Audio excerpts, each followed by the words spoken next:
أما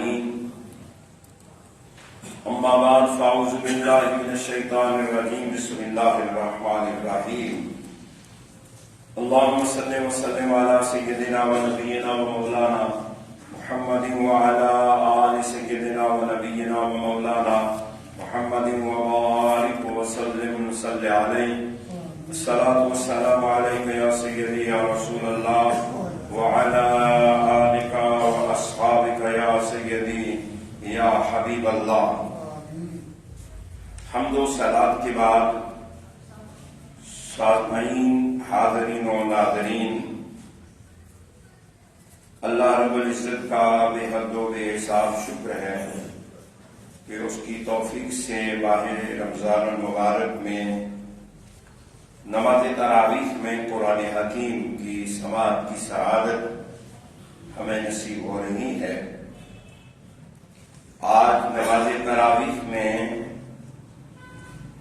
جو قرآن حکیم کا حصہ سماعت کرنے کی سعادت نصیب ہوئی وہ سورہ مدثر 29ویں پارے سے لے کر سورہ الانشقاق 30ویں پارے کی یہ 84 نمبر ترتیب مصحف کے اعتبار سے سورہ ہے، جو 70 سے 84 تک یہ 10 صورتیں ہمیں آج سننے کی سعادت نصیب ہوئی ہے۔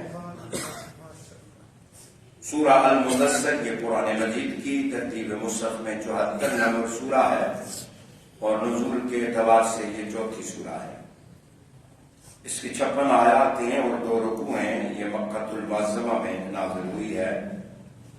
اس سورہ مبارکہ میں اللہ تعالیٰ نے اپنے پیارے حبیب صلی اللہ علیہ وسلم کی ایک ادائے محبت کو بیان فرمایا ہے۔ جب پہلی وحی کے بعد نبی اکرم صلی اللہ علیہ وسلم گھر میں تشریف لائے تو آپ کو سردی لگ رہی تھی۔ آپ نے ام المومنین سیدہ خدیجہ الکبریٰ سلام اللہ علیہا سے فرمایا کہ مجھے چادر اڑا دو، چادر اڑا دو۔ آپ چادر لے کر لیٹے، اللہ نے وحی بھیج دی، فرمایا محبوبہ یا ایھا المدثر، اے رسالت النبوت کا بالا پوشوڑنے والے، قم فانذر، اٹھیے اور پھر لوگوں کو ڈرائیے، وربک فکبر، اور اپنے پروردگار کی بڑائی بیان کیجیے۔ قیامت کا ذکر بھی اس سورہ مبارکہ میں کیا گیا ہے اور یہاں پر مکہ کے ایک سرمایہ دار کافر کا ولید بن مغیرہ کا ذکر کیا ہے، اس کے غرور کا ذکر کیا گیا ہے۔ وہ حضور علیہ السلام کو بہت ستاتا تھا اور اللہ نے اس کو مال بھی بہت دیا تھا، تو اللہ تعالیٰ نے فرمایا محبوبہ یہ آپ کو بہت ستاتا اور تنگ کرتا ہے، ذرنی ومن خلقت وحیدا، اسے میرے لیے رہنے دے جسے میں نے اکیلا پیدا کیا ہے، میں اس کا خود حساب چکا دوں گا، میں نے بڑا مال بھی دیا ہے، اولاد بھی دی ہیں، اس کو دنیا میں ہر طرح کا آزاد و سامان دیا ہے اور یہ تما رکھتا ہے کسی اور بھی دیا جائے۔ یہ سرمایہ دار جو ہوتا ہے اس کا یہ مزاج یہاں سورہ مبارکہ میں بیان کیا گیا ہے کہ وہ 2 سے 2 ضربے 2 4 اور 4 ضربے 8 وہ آگے کے چکر میں ہوتا ہے۔ وہ کہتا ہے زیادہ سے زیادہ مجھے ملے اور کروڑ پتی ہوں تو ارب پتی ہو جاؤں، ارب پتی ہوں تو میں کھرب پتی ہو جاؤں، اور کھرب پتی ہوں تو میں اس سے آگے کی گنتی، وہ جو اس کے حساب میں بھی نہیں آتی اس کے چکر میں ہوتا ہے، وہ سیر نہیں ہوتا، وہ کبھی سیر نہیں ہوتا، وہ کہتا ہے اور آگے آگے آگے آگے جاتا ہے۔ بڑی عجیب ذہنیت ہوتی ہے۔ وہ میرے ایک دوست تھے مسجد کے، وہ بھی امام تھے میری طرح کے، تو انہوں نے ایک لطیفے والی بات مجھے سنائی، تو وہ کہنے لگے کہ ایک سرمایہ دار مجھے کہنے لگا، بلکہ 2 لطیفے سنا تھا۔ ایک سرمایہ دار مجھے کہنے لگا، مالدار تکڑا تکڑے موٹی سامی، وہ مجھے کہنے لگے کہ استاد جی دعا کرو کہ اللہ مجھے میرے بیٹے کے میں نے کاغذات جمع کیے ہوئے ہیں ان کی نوکری لگ جائے، تو اچھی سی نوکری لگ جائے۔ تو مولانا صاحب بھی بڑے مزاحی قسم کے تھے، انہوں نے نماز میں دعا کر دی اللہ یہ جو ہماری مسجد کے سیکرٹری صاحب ہیں، جو ہماری مسجد کے بڑے ہیں، انہوں نے دعا کے لیے کہا کہ میرے بیٹے کو نوکری مل جائے، تو اے اللہ ان کو ایسی نوکری دے اس کی تنخواہ اتنی ہو جتنی میری تنخواہ ہے۔ ان کو تو بڑی پریشانی ہوئی، انہوں نے کہا یہ کیا دعا کر دی تم؟ انہوں نے کہا میں نے تو اچھی دعا کی ہے تیرے لیے کہ جو تیرے مسجد کا امام ہے، تیرا سربراہ ہے، اس کی حیثیت کی دعا کی ہے تیرے بیٹے کو۔ نہیں یہ ٹھیک، یہ سرمایہ دارانہ سے کہ آپ کا امام جس کے پیچھے آپ نے دین اس کے حوالے کیا ہے وہ آپ سے بالکل چھوٹا ہونا، وہ آپ سے آگے نہ نکلے، اس کے پاس گاڑی نہیں ہونی چاہیے، اس کی کوٹھی نہیں ہونی چاہیے، اس کے پاس گاڑی آ جائے مودی صاحب دیکھو جی پتہ نہیں کتنے پیسے آ گئے گڈی کا۔ میں اسی ڈر کے مارے گاڑی نہیں رکھتا، میں نے رکھی تھی بیچ دی، مجھے ایک تو ڈرائیور نہیں آتی۔ ایک دوسرا لطیفہ بڑا مزے کا انہوں نے سنایا، کہتے ہیں ایک صاحب میرے پاس آئے، کہنے لگے جی استاد جی میرے سے دعا کرو اللہ ماں گڈی دے، تو میں تو سنگی جلسے بڑا بڑا کھڑا تھا، نالے دی بھی دعا کرو کہ اللہ ماں وقت بھی دے میں تو نہ جل بھی نہ کروں۔ میرے وہ دوست کہتے ہیں میں نے آگے سے اس کو جواب دیا، میں نے کہا ویسے سمجھنے کی بات ہے کتنی اس نے ہے لطیفہ، لیکن اس میں بڑی گہرائی ہے۔ اس نے کہا تیرے ذہن سے یہ بات نہیں نکلتی، تو دراصل ہے چودھری ہے، تو راجا ہے، تو یہ کہتا ہے گاڑی، یہ بھی تو دعا کی جا سکتی ہے، تو یہ دعا کر رہا ہے کہ مجھے گاڑی ملے اور وہ گاڑی اور پھر مجھے وقت بھی ملے میں خطیب صاحب کو ساتھ لے کر جاؤں، تو یہ بھی تو دعا کرا سکتا ہے کہ اللہ خطیب صاحب کو ایک گاڑی دے دے۔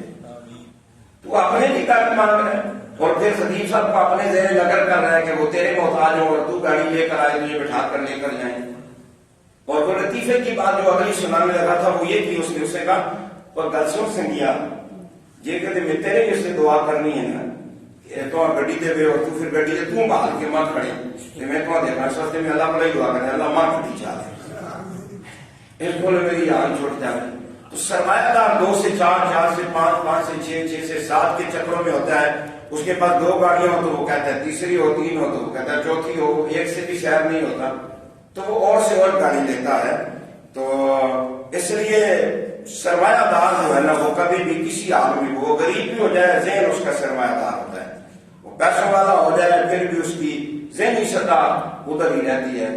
اللہ کا فضل کسی پر ہو جائے تو یہ الگ بات ہے۔ تو اللہ نے یہاں پر ایک سرمایہ دار کا پورا نقشہ بیان کیا اور اللہ رب العزت نے فرمایا کہ اس کو سأصلیہ سقر وما ادراک ما سقر، میں اس کو جہنم کی وادی میں جھونکوں گا اور وہ کیا جانے کہ دوزخ کی وادی کیا ہے، لا تبقی ولا تذر، نہ باقی رہنے دے گا اور نہ چھوڑے، لواحۃ للبشر، جلدوں کو جلسا دینے والی، علیہ 19 اور نصب ناقصی 19 فرشتے اللہ دن میں اس نے باہر رکھے نہیں جڑا نسل جیسی موڑ موڑ کے پھر اندر سے تو جو نہ کے جلدے۔ قسموں کے ساتھ اللہ نے یہاں پر دوزخ کی سختی کا ذکر بھی کیا، اصحاب الیمین کا بھی ذکر ہوا اس سورہ مبارکہ المدثر میں، اور یہاں پر مومنین کا ذکر ہوا کہ جو اصحاب الیمین ہیں وہ مجرموں سے سوال کریں گے جو ان کے ساتھ اٹھتے بیٹھتے چلتے پھرتے تھے معاشرے میں، لیکن قیامت کے دن وہ دوزخ میں ہوں گے تو وہ کہیں گے ما سلککم فی سقر، سنگیو تم تو ہمارے ساتھ دنیا میں رہتے اٹھتے بیٹھتے تھے، آج دوزخ میں کیا کر رہے ہو؟ تو وہ کہیں گے ہم 3 کام کرتے تھے، 4 کاموں کی وجہ سے ہم دوزخ میں آگے۔ ایک تو ہم نماز نہیں پڑھتے تھے، دوسرا مسکین کو کھانا نہیں کھلاتے تھے، تیسرا ہم بےہودہ باتیں کرتے تھے، اور چوتھا ہم قیامت کا انکار کرتے تھے۔ اس وجہ سے اللہ نے ہمیں دوزخ میں ڈال دیا۔ اس سورہ مبارکہ میں اللہ نے قرآن سے اعراض کرنے والوں کا ذکر کیا اور فرمایا وہ اس طرح کے لوگ ہیں کأنہم خمر مستنفرہ، جیسے بھٹکے ہوئے گدے ہوتے ہیں، فرت من قسورہ کہ وہ کھیت سے بھاگ پڑے ہوں، یہ وہ لوگ ہیں جو قرآن مجید سے بھاگتے ہیں۔ سورہ القیامہ یہ مکی سورہ ہے، ترتیب نزول کے اعتبار سے 31 ہے اور مصحف میں اس کا نمبر 75 ہے، اس کی 40 آیات ہیں اور 2 رکوع ہیں۔ سورہ قیامہ کے اندر اللہ تعالیٰ نے قیامت کی قسم اٹھائی ہے اور نفس لوامہ کی قسم اٹھائی ہے اور پھر قیامت کے احوال اس کے اندر بیان کیے ہیں۔ قرآن مجید حضور علیہ السلام پر جو اترتا تھا تو حضور جلدی جلدی قرآن ساتھ ساتھ پڑھتے تھے۔ اللہ نے اپنے محبوب کی سزا کو ذکر کرتے ہوئے فرمایا لا تحرک به لسانک لتعجل به ان علینا جمعه وقرآنہ محبوبہ آپ اپنی زبان کو حرکت نہ دیں تیز تیز یاد کرنے کی غرض سے، بے شک ہمارے ذمہ ہے قرآن کا جمع کرنا بھی اور اس کا پڑھنا بھی، ہم ہی اسے جمع کریں گے، ہم اسی پڑھیں گے، اور ہم پر اس کا ثم علینا بیانہ، اس کا بیان بھی ہمارے ذمہ ہے۔ قیامت کے دن دو لوگوں کا ذکر کیا گیا، بعض کے چہرے جو ہوں گے وہ بڑے عظمت بھاب اور شگفتہ ہوں گے، وہ رب کو دیکھنے ہوں گے، یہ ایمان والے ہوں گے۔ بعض کے چہرے کالے سیاہ اور اترے ہوئے بے رونق ہوں گے، یہ کفار کے چہروں کا ذکر ہو رہا ہے۔ سورہ الدار یہ قرآن مجید کی 98 نمبر سورہ ہے ترتیب نزولی کے اعتبار سے، 76 نمبر ہے اس کا مصحف کی ترتیب میں، 31 آیات اور 2 رکوع ہیں۔ اس مبارک سورہ کے اندر اللہ تبارک و تعالیٰ نے انسان اس کی تخلیق کا ذکر کیا ہے، نیکوکاروں کا بیان ہے، اور اس میں ایک خاص طبقہ کا ذکر کیا گیا ہے، اور وہ طبقہ حضور علیہ الصلوۃ والسلام کا گھرانہ ہے۔ ان کی ایک نظر کا ذکر ہوا ہے جو علی و فاطمہ اور فضہ نے نظر مانی تھی، اللہ نے اس نظر کو پورا کر دیا، تو رب کائنات نے ان کا یہ عظمت بیان کی کہ جس وقت انہوں نے روزے رکھے اور روزوں کو افطار کرنے کے لیے کھانا لے کر آئے تو دروازے پر مسکین، یتیم اور قیدی آ کر سوال کیا، تو آپ نے وہ سارا مال 3 دن روزے آپ نے بھوکے پیاسے رکھ لیے، اور وہ کھانا اٹھا کر مسکین کو، یتیم کو اور قیدی کو دے دیا۔ اللہ نے قرآن کی یاد مصطفیٰ کریم کے قلب عطر پر نازل کر کے حضور کی آل بیت کی شان و عظمت کو بیان کیا۔ اس کا ذکر بھی اس مبارک سورہ کے اندر ہے۔ نزول قرآن، اس پر صبر کرنے کا حکم، ذکر کا حکم، رات کی عبادتوں اور تہجد خیزی کا بیان بھی سورہ مبارکہ میں کیا گیا ہے۔ سورہ المرسلات یہ قرآن مجید کی 77 نمبر سورہ ہے۔ نزول کے اعتبار سے اس کا نمبر 33 ہے، 50 آیات 2 رکوع ہیں۔ قیامت کی شدت کا بیان ہے، اس میں انسان کی تخلیق اور زمین کی تخلیق اور دوزخ کا ہولناک منظر اس کا ذکر کیا گیا ہے۔ اس سورہ مبارکہ کے آخر میں متقین کے خوبصورت انجام کا ذکر بھی کیا گیا ہے کہ تقوی والے لوگ قیامت کے دن جنت کے سایوں میں اور چشموں میں ہوں گے، اور وہ پھل انہیں جو پسند کریں گے وہ وہاں کھائیں گے۔ اللہ فرمائے گا کھاؤ پیو اور مزے کرو، جو تم دنیا میں عمل کرتے تھی اس کا صلہ ہے جو ہم نے تمہیں دیا ہے۔ سورہ نمل 30واں پارہ شروع ہوتا ہے۔ یہ قرآن مجید کی 78 نمبر سورہ ہے۔ نزول کے اعتبار سے اس کا نمبر 80 ہے، اور اس کی 40 آیات ہیں اور یہ 2 رکوع ہیں۔ اس سورہ مبارکہ کے اندر وقوع قیامت کا خوفناک منظر بیان ہوا ہے، صفات الہیہ، توحید الہیہ کا بیان ہے، پھر وقوع قیامت اور جہنم میں سرکشوں کے عذاب۔ متقین کے لیے اللہ تبارک و تعالیٰ نے جو انعامات رکھے ان کا ذکر یہاں پر کیا گیا ہے، اور اس کے آخر میں محشر کے میدان کا ایک خوفناک منظر کشی بھی اس سورہ مبارکہ میں کی گئی ہے۔ سورہ النازعات کی 79 نمبر سورہ ہے۔ نزول کے اعتبار سے اس کا نمبر 81 ہے، 46 آیات اور 2 رکوع ہیں۔ اس سورہ مبارکہ کے اندر مومن اور کافروں کی جو روح ہے نکالنے کا اس کا ایک حال بیان کیا گیا، 5 قسموں کے ساتھ قیامت کا ذکر ہے۔ حضرت موسیٰ علیہ السلام کا ذکر یہاں پر پھر ایک مرتبہ آیا ہے، قدرت خداوندی کا اور قیامت، عذاب جہنم کے عذاب اور اللہ سے ڈرنے والوں کا آخر میں مقام ذکر کیا ہے کہ جو اللہ سے ڈرتے فإن الجنة هي المأوى، اللہ ان کو جنت ٹھکانہ بنا دے گا۔ سورہ عبسہ یہ قرآن مجید کی 80 نمبر سورہ ہے، 80، اور نزول کے اعتبار سے اس کا نمبر 24 ہے۔ اس کی 42 آیات اور 1 رکوع ہے۔ اس مبارک سورہ کے اندر اللہ تبارک و تعالیٰ نے حضور کی خدمت میں ایک غلام نابین صحابی حضور علیہ السلام کی بارگاہ میں حضرت عبداللہ ابن مکتوم آئے، تو کچھ کافر حضور کی خدمت میں بیٹھے ہوئے تھے اور وہ حضور علیہ السلام سے دین کے متعلق سوال و جواب کر رہے تھے۔ جب یہ حضور کا غلام آیا تو ان کافروں نے تیوری چڑھا دی، ابو جہل وغیرہ نے، تو قرآن مجید نے اس نقشے کو بیان کیا کہ عبس وتولی ان جاءہ الاعمی، اس شخص نے تیوری چڑھائی اور پیٹ دی اس پر کہ ان کے پاس ایک نابینا آیا، اور اے محبوب آپ تو جانتے ہیں کہ وہ پاکیزہ تر ہو جائے یا وہ ذکر چاہتا ہے تو یہ نصیحت اسے نفع پہنچاتی ہے، لیکن وہ ہے جو پرواہ نہیں کرتا، اور آپ ہیں کہ اس کی طرف خود دھیان رکھنے والے ہیں۔ اللہ تعالیٰ نے حضور کی غلام کی شان بیان کی۔ قرآن مجید کی شان کا ذکر ہے، انسان کو اپنی تخلیق پر غور و فکر کی دعوت بھی اس مبارک سورہ میں دی گئی ہے، اور انسان کو کہا گیا فَلْيَنْظُرِ الْإِنسَانُ إِلَىٰ طَعَامِهِ، انسان کو اپنے کھانے کی طرف بھی دیکھنا چاہیے. یَنَّ صَبَبْنَا الْمَاءَ صَبًّا کہ ہم نے پوچھا راز پانی برسایا. ثُمَّ شَقَقْنَا الْأَرْضَ شَقًّا پھر زمین کو پھاڑا. فَأَنبَتْنَا فِيهَا حَبًّا پھر ہم نے اس سے اس کے لیے بیج نکالے.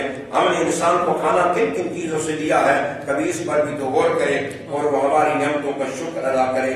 پھر قیامت کا منظر دوبارہ بیان ہوا, خوف و ہراس کا ذکر کہ یوم یفر المرء من اخیہ و امہ و ابیہ و صاحبتہ و بنیہ. وہ اتنا خوفناک دن ہوگا کہ آدمی اپنے بھائی سے بھاگے گا, اپنی ماں سے بھاگے گا, اپنے باپ سے بھاگے گا, اپنی بیوی سے, اپنے بیٹوں سے بھاگے گا. ہر شخص اس وقت بے پرواہی کے عالم میں ہوگا, کوئی کسی کی پرواہ نہیں کرے گا. لیکن اس وقت بھی کچھ چہرے چمک رہے ہوں گے, خوشی سے ڈوبے ہوئے ہنسنے والے ہوں گے, اور کچھ چہروں پر کالی گھٹا چھائی ہوگی اور ان پر کالک چڑھی ہوگی. یہ منکرین کا حال ہے جو قیامت کے دن ہوگا. اللہ نے بیان کیا. سورہ التکویر ہے اس کے بعد, یہ 81 نمبر سورہ ہے. نزول کا اس کا نمبر 7واں ہے. اس کی 29 آیات اور 1 رکوع ہیں.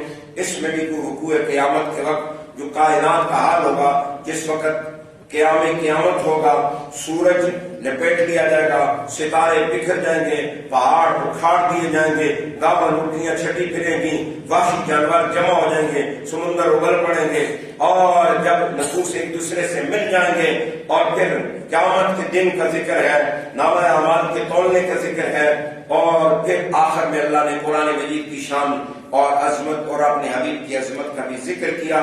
سورہ الانفطار یہ 82 نمبر سورہ ہے. نزول کا نمبر بھی 82 ہے اور ترتیب مصحف میں بھی 82 ہے. اس کی 19 آیات ہیں اور 1 رکوع ہے. اس سورہ مبارکہ میں قیامت کی ہولناکی اور غافل انسان کی غفلت کا ذکر کیا گیا ہے, اور انسان کو غور اور فکر کی دعوت دی گئی ہے کہ دیکھ تو کیوں اللہ کی طرف سے بے پرواہ ہو گیا ہے, جبکہ اللہ نے تجھے ایک نفس سے پیدا کیا ہے, تجھ پر کرام کاتبین کو محافظ بنا کر رکھا ہے, وہ تیری ہر خیر اور شر کو لکھتے ہیں. اس کے بعد سورہ المطففین ہے. یہ 83 نمبر سورہ ہے. نزول کے اعتبار سے 86 نمبر ہے. اس کی 36 آیات اور 1 رکوع ہے. اس کے اندر چند معاشری کی برائیوں کا ذکر کر کے ان کی اصلاح کی گئی ہے, اور کم توڑنے والوں کی برائی بیان کی گئی ہے, خوف قیامت, مکذبین کی ہلاکت, اور آخر میں نیکوکاروں کا انجام بھی بیان ہوا ہے. جنت میں اللہ کیا کیا نعمتیں انہیں عطا فرماتا ہے. آج کے قرآن مجید کی سماعت کے ساتھ کی جو آخری صورت ہم نے سماعت کی ہے, جس میں آیت سجدہ بھی آتی ہے, یہ سورہ الانشقاق ہے. یہ قرآن مجید کی 84 نمبر سورہ ہے, 84 نمبر. نزول کے اعتبار سے اس کا نمبر 83 ہے. بس کی 25 آیات اور 1 رکوع ہے. اس صورت میں بھی رکوع قیامت کا ذکر ہے. آپ غور و فکر کریں, آپ سمجھ رہے ہوں گے, دیکھ رہے ہوں گے کہ ان صورتوں کے اندر جو قرآن کے آخر میں آ رہی ہیں, اللہ نے زیادہ تر قیامت کا ذکر کیا ہے. خوف قیامت, وقوع قیامت, محشر کا میدان, دوستیوں کا ذکر, جنتیوں کا ذکر, اس کے اندر زیادہ تر اس طرح کی احکام اللہ رب العزت نے بیان فرمائے ہیں. قیامت کے دن انسان کے نامہ اعمال کا ذکر کیا گیا ہے کہ جس کو دائیں اعمال میں ہاتھ میں نامہ اعمال دیا جائے گا, فسوف یحاسب حسابا یسیرا, اس کا عنقریب ہلکا سا حساب و کتاب ہوگا.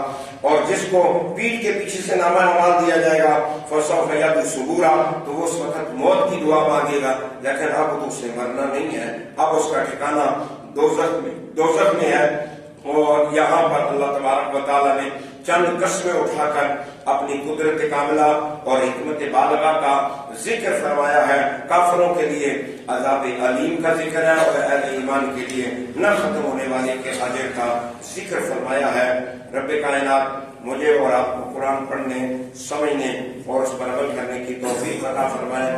بس ہماری آگے تقریباً کوئی 30 صورتیں رہ چکی ہیں جو اگلے 2 دنوں میں انشاءاللہ ہم سوال کرنے کی سعادت حاصل کریں گے. اور 27ویں شب کو انشاءاللہ قرآن مجید کا ختم شریف ہوگا. تمام احباب محبت کے ساتھ اس ختم شریف کے اندر شرکت فرمائیں. اللہ تعالیٰ سب کو جزائے خیر عطا فرمائے اور اپنی رحمتوں سے سب کو مالا مال فرمائے. اللہ ہمیں قرآن کے ساتھ موجود وابستگی بھی نصیب فرمائے. آمین یا رب العالمین. وما علینا الا البلاغ المبین. آمین. الحمد للہ رب العالمین والعاقبۃ للمتقین. الصلاۃ والسلام علی سید الانبیاء والمرسلین وعلی آلہ واصحابہ اجمعین. اللهم اجعل القرآن قرينا في الدنيا ومونسا في القبر ورفيقا في الآخرة. صلى الله تعالى